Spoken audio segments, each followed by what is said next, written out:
Good morning, everyone. It's Joker, and today we are back with another slime video. And today we're going to be taking a look at the new Tales of COLLAB Hinata.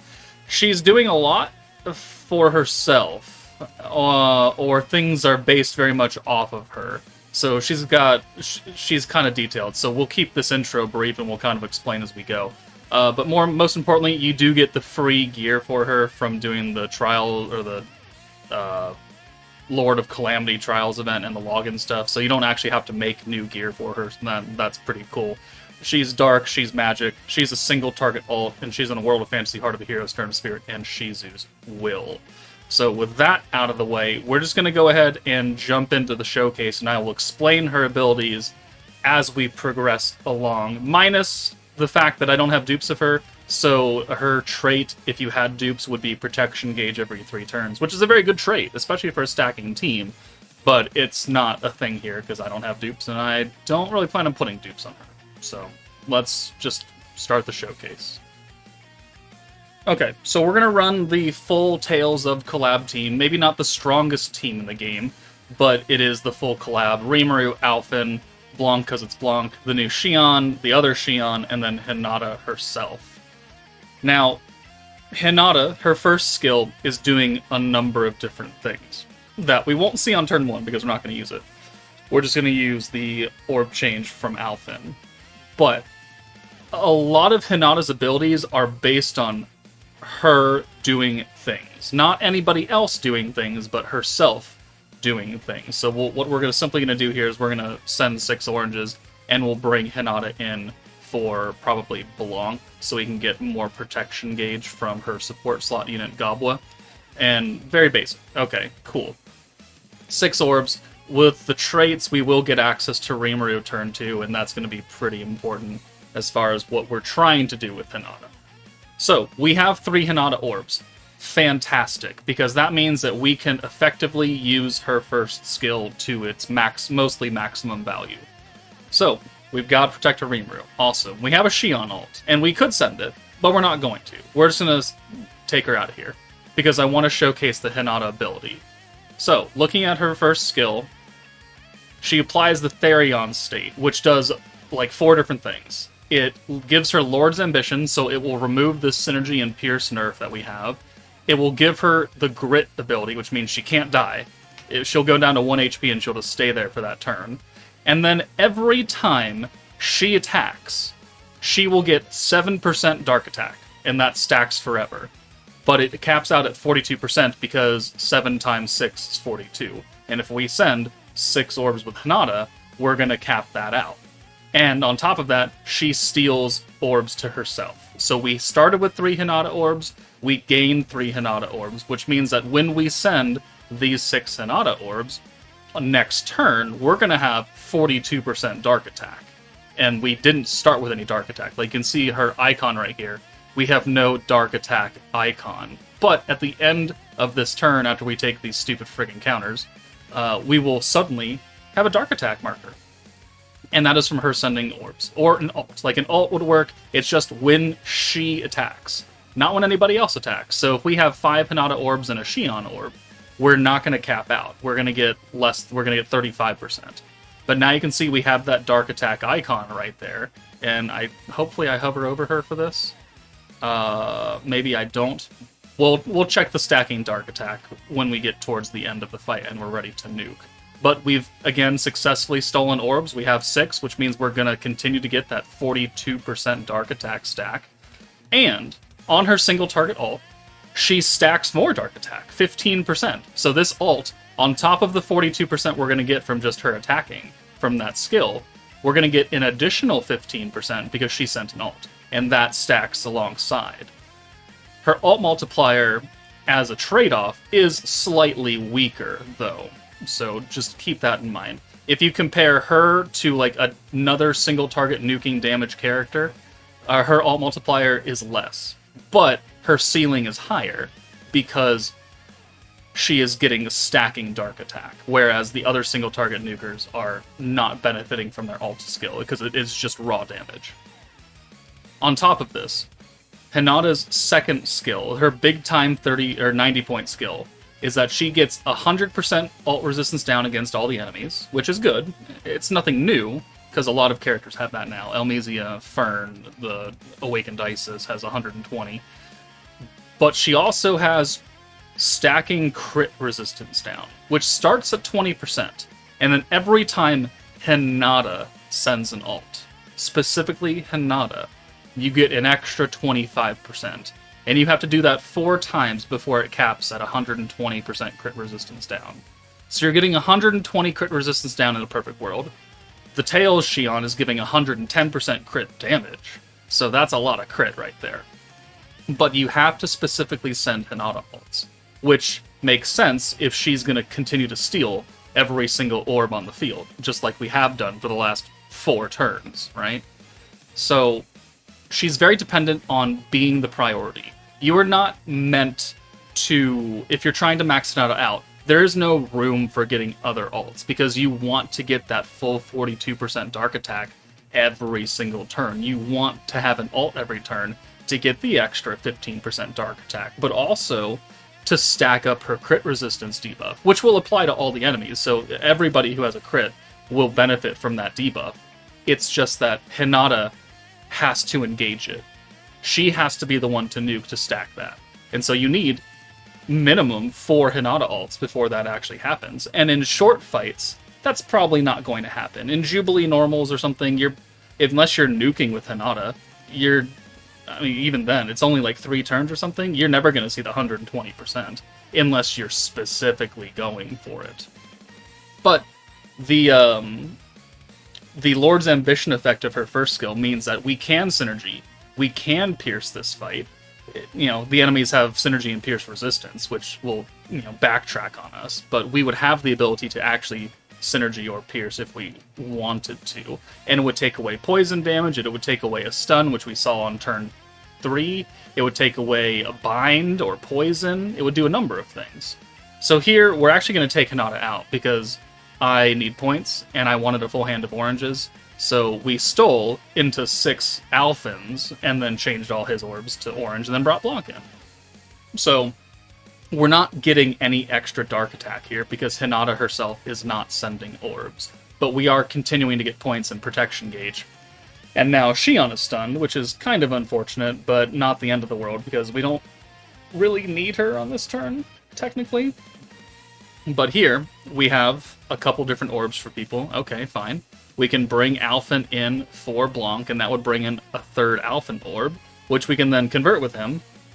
And then since we have 3, we can bring Hinata back in, and then we can steal again, and have 5 normal Hinata orbs and an ult that we're going to send. And because her ult is acting as an orange, it's essentially sending 6 orange orbs, which means she's going to get her EX ult on turn 8. And at this point, she has sent like 5 or 6 ults now. So her skills are capped out. Her skill 2 is capped. We're still continuing to get dark attack from this ult, and this orb, and that orb, and that orb, and this orb. And so by the time we get to turn 8, she's going to have a butt ton of dark attack, which is great for her. The problem is that this is an AoE fight. There are 3 enemies, and Hinata is a single target nuking character. So we're going to do a literal shit ton of damage to Benimaru, but only Benimaru. Maybe with the normal orbs here, we'll do a lot of damage as well. But we're certainly not going to kill Gobta and Kurobe, because this is Inferno. This is Dire 1, or something like that. They have a lot of HP. So, let's go ahead and start using the buffs. The Slime Xion, extra weakness strike whenever anybody sends an ult, including Hinata. So that's capped out at the 150%. Okay, and we get the magic attack. Awesome. We will bring Blanc in now for Xion, and then we can do her magic damage buff, and then we can also use the other Xion's crit buff, and then we can use Hinata's skill and just see what's happening. So boom, and then boom. So leave those separate. We have the Slime Xion's elemental effect, so Hinata is going to hit like she is acting like a fire character, so maximum damage. And then when we use Hinata's skill, 100% ult resistance down, and then 120 crit resistance down, because she has sent more than 4 ults. Soul's used 4. Okay, well, it tells us we've sent 4 ults. There we go. So, that is fully capped, and that's going to apply a debuff to all 3 enemies. So if it was Xion and Hinata ulting, then great. That would be fantastic. but it's not. And now checking, we have 180% ult damage. That's from the Rimuru stacks. And then if we go look at Hinata's actual kit, all of the dark attack is stacked up to 263% dark attack. Every orb that we've sent with that first ability active, every ult that we have sent with Hinata has added numbers to that dark attack. And 263% dark attack is a lot. A lot of additional damage. Alongside everything else that we're already doing. 6 stacks of magic damage from Rimuru. 100% magic attack from Xion. We've got... scroll down, please. 150% weakness strike. That's also from Xion. We've got guaranteed crits and 110% crit damage from Tails Xion. And then we've got the magic damage from Blanc. And then the debuffs on the other side of the field, which is 100% ult resistance down and then the dark down, which definitely helps Hinata because she is dark. So, when we ult with this Hinata, we're going to send the 2 orbs first just to see what we get out of that. And then we'll send her and we'll laugh. So, her first orb does 7.5 million damage. Okay, a hefty amount. And a counter. And then this orb does 8.2 million damage, which is again a hefty amount. And then we can watch her animation after taking that counter. It's not a bad animation. I believe it's very likewise to Velvet and her actual in-game. And there's a giant red claw, which I wish she just had, but oh well. But Hinata's damage number jumps up to... Oh, no, gotta go back. Gotta go back. I guess we can watch this again. I gotta learn to pause at the right spot. 271 million damage? That's a lot. That's a hefty chunk of change right there. 271. And that is, again, all the stacks of the weakness strike we've got from Xion. The 200 and something % dark attack that we've been stacking. The dark resistance down from Blanc. Everything that this team is offering. And this isn't like the team's final form, because Alphen literally really didn't do much for us. But that's a lot of damage. But it's only one target. And there are 2 more enemies remaining, and this Blanc is going to do exactly nothing for us. So, yeah, great. We killed Benimaru. Kurobe and Gobta still have, like, a couple 20 million HP or something like that. So it's fantastic in Jubilee, when there's a single target boss. Or some other random fight that Hinata's going to work really hard in. But that's the only place that she's going to work. Because this beatdown battle, you need the other ults, which you can very easily get. You don't have to send 10,000 orbs with Hinata. You can wait a turn like we did with Alphen, and maybe get like the Xion EX ult, and she would do a lot of damage as well. But it is a downside to single target units right now. AoEs are reigning supreme, because their damage fall-off is really not that much worse, and they benefit from being able to be used in a number of different stages.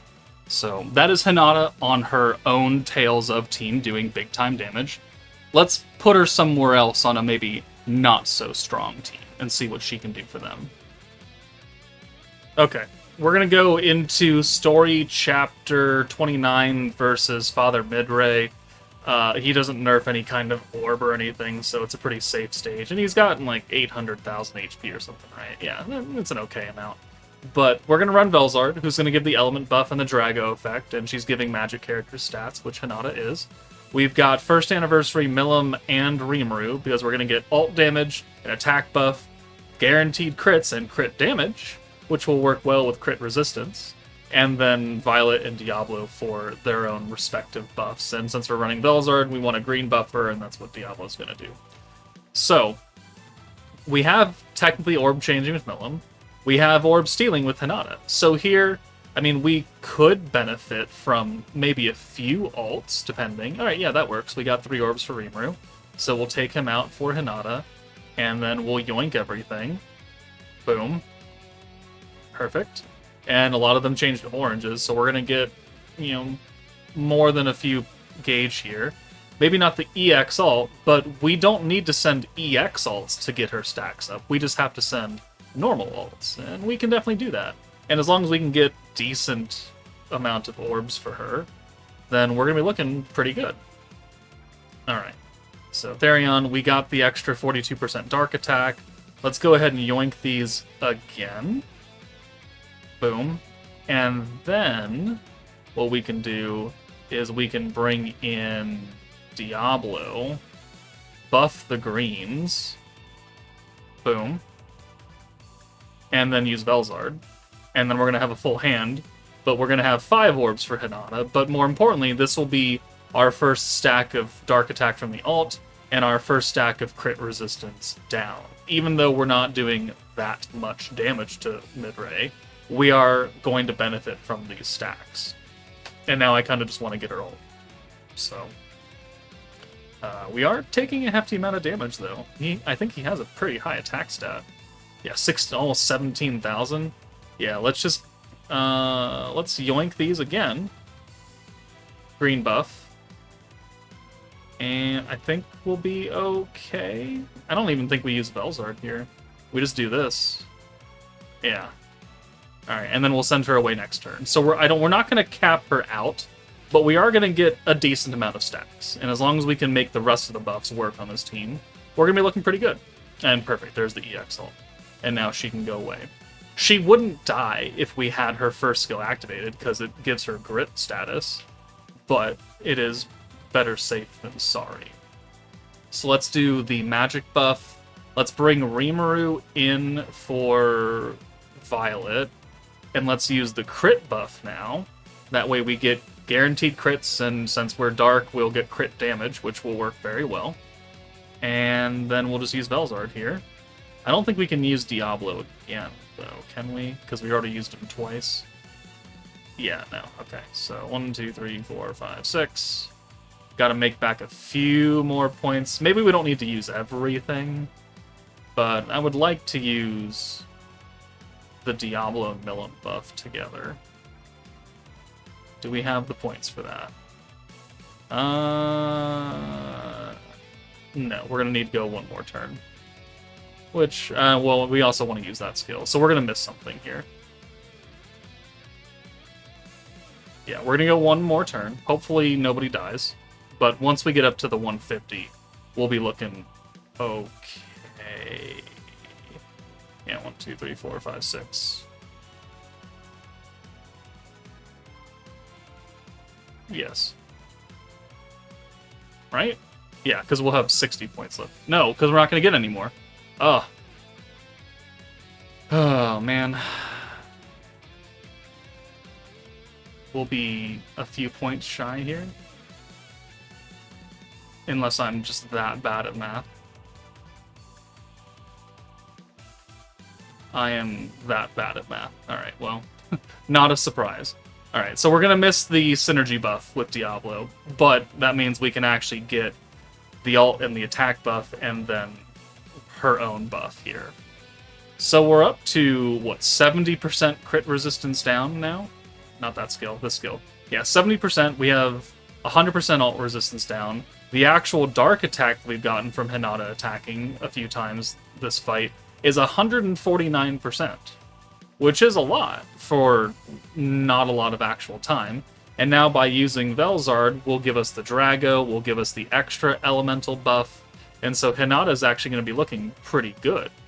So now it's up to 178% permanent dark attack, plus the extra 50 that we get from Velzard, plus the 30% attack, plus crit damage, plus crit rate, plus magic attack, plus the alt resistance down, and crit resistance down, and she's probably going to do fairly decent damage here for what we need to do. Yeah, 3.9.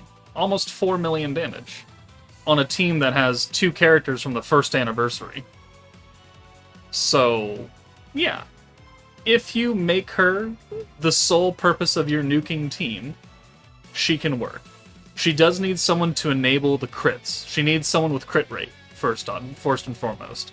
She needs to get a lot of ults. She needs to steal a lot of orbs and send a lot of orbs. And if you're okay with that, and you're okay with building your team in that kind of fashion, and you can get a lot of ults for her, guaranteed, where oranges are not nerfed, then, yeah, she'll do good damage for you, with a decent cast around her. But if I'm going to bring her as a support character, what is she actually doing? 100% ult resistance down, and maybe 20% maybe 45 if you hit like once with an ult with her.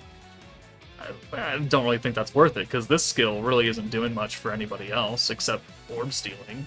You can bring another character for that. So, very much a selfish DPS character that everything needs to be about her, and the rest of the team is supporting her. She cannot really slot into other teams and help them out in a way that you would like her to. So, lots of damage. Shock, surprise, a DPS character does a lot of damage. Other than that, I don't foresee her being used outside of this meta and this beatdown battle and this Jubilee. And really not even this beatdown battle, because it's an AoE fight, and we saw that she only hits one person. She hits one person really hard, but only one person. So let me know what you guys think of this new Hinata. Are you impressed by her skills? Do you also wish that she was just kind of maybe a bit more usable on other teams? And let me know your thoughts. But that's it from me. Take it easy, and I'll see you all later.